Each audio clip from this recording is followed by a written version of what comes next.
front of me I've got Opel Corsa. In this video I'll show you how to adjust date and time settings.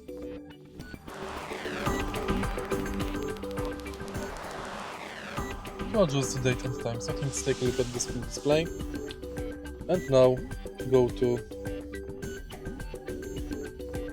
Settings, Configuration, Date and Time. Here you can change time manually, time format, enable daylight saving time, or change time zone. Next you can change date and date format.